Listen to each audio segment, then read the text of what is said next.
Quando o povo saiu de suas tendas para atravessar o Jordão, com os sacerdotes que carregavam a arca da aliança diante do povo, e quando aqueles que carregavam a arca entraram no Jordão, e os pés dos sacerdotes que carregavam a arca foram mergulhados na beira das águas, porque o Jordão transborda todas as suas margens todos os dias da colheita, as águas que desciam de cima pararam e se levantaram em um montão a grande distância de Adã, a cidade que está ao lado de Zaretã, e os que desciam para o mar de Arabá, o mar salgado, foram completamente cortados.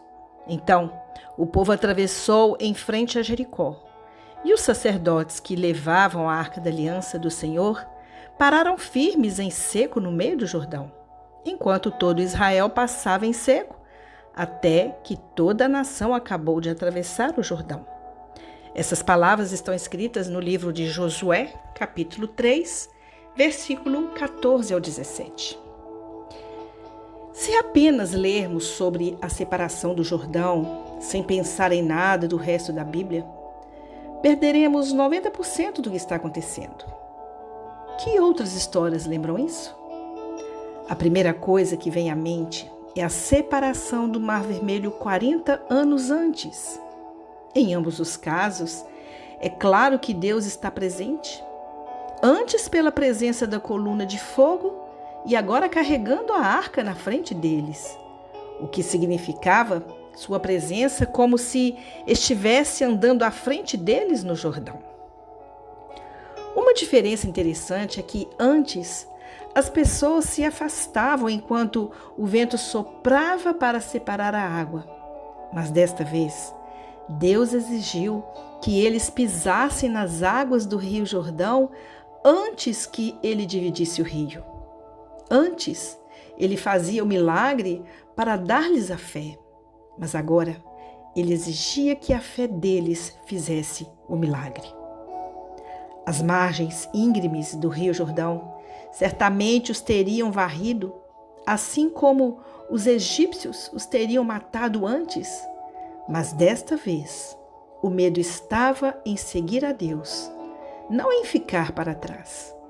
Este foi um teste para saber se eles aprenderam o que passaram 40 anos no deserto, tendo lições como confiar no Senhor. Antes dos paralelos da travessia do Mar Vermelho, também vemos um tema realmente fascinante que percorre toda a Bíblia: a imagem de Deus começando uma nova criação. Gênesis começa a história da criação com o Espírito de Deus pairando sobre as profundezas e de seus primeiros anos de criação, da separação das águas.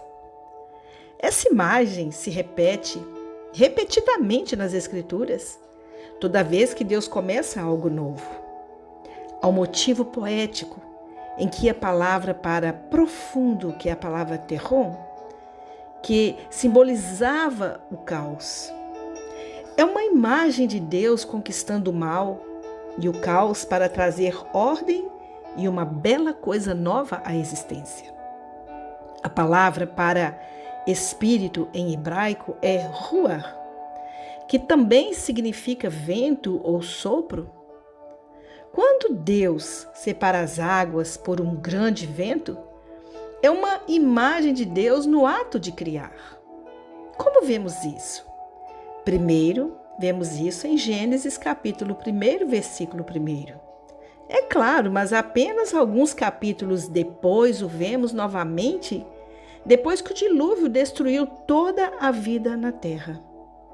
Em Gênesis capítulo 8, versículo 1 a 3, Deus fez um vento, ruach, passar sobre a terra e restringiu as águas das profundezas. As águas do dilúvio recuam, dando ao mundo um novo e limpo começo.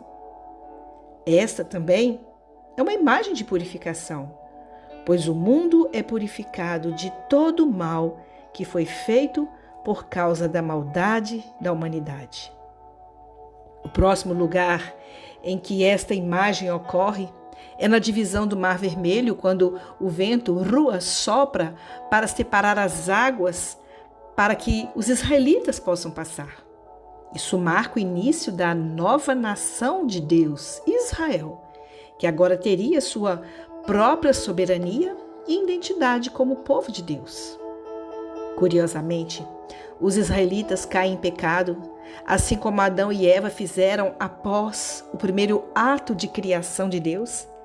E o julgamento vem de Deus, assim como veio para as gerações depois de Adão com o dilúvio. Olhando para trás, para a divisão do Jordão, vemos que, enquanto eles passam pelo Rio Jordão, mais uma vez, Deus está dividindo as águas e, em certo sentido, recriando-as como seu povo e limpando-as de seus pecados. Então, que eles assumem a aliança novamente, assim como fizeram no Sinai, e fazem um começo limpo. Há mais uma cena significativa na Bíblia quando vemos esta imagem de Deus nas águas. A imersão de Yeshua, o batismo de Yeshua. Aqui os céus se abrem, lembrando as águas sendo separadas, e vemos o Espírito de Deus pairando em forma de pomba, assim como pairava sobre as primeiras águas da criação. Aqui está a nova criação de Deus. Deus na terra, ou seja, Ele enviando o seu Filho, manifestando por meio do seu Filho. Curiosamente, a próxima cena após o seu batismo é a tentação no deserto, como a tentação que Eva também sofreu. E os israelitas também passaram no deserto, logo após a sua criação. Enquanto Eva e os israelitas pecaram, Yeshua triunfou sobre o pecado, mostrando que ele é a criação final e perfeita de Deus, ou seja, a própria imagem, a revelação de Deus nessa terra. Amém? Que o Senhor nos abençoe. Querido Deus, muito obrigada, Pai, porque sempre há mais um começo para as nossas vidas. Sempre há mais uma oportunidade para nós. Muito obrigada, Pai, por Yeshua, que é esse divisor de águas, que veio nos separar do mundo de trevas e nos aproximou do Senhor. E hoje nós podemos ter o Rua, o Teu Espírito, vivendo em nós. Oh, Eterno, nós somos bem-aventurados porque hoje nós somos chamados os filhos do Deus Eterno, os filhos da luz. Muito obrigada, Pai, por termos passado pelo teste nessa caminhada no deserto, no momento que saímos do Egito, porque o passado reflete as nossas vidas hoje.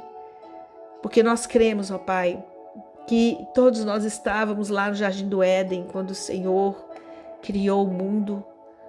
Nós estávamos ali no tempo do dilúvio. Nós estávamos ali, ó Pai, com Moisés, porque fazemos parte dessa história.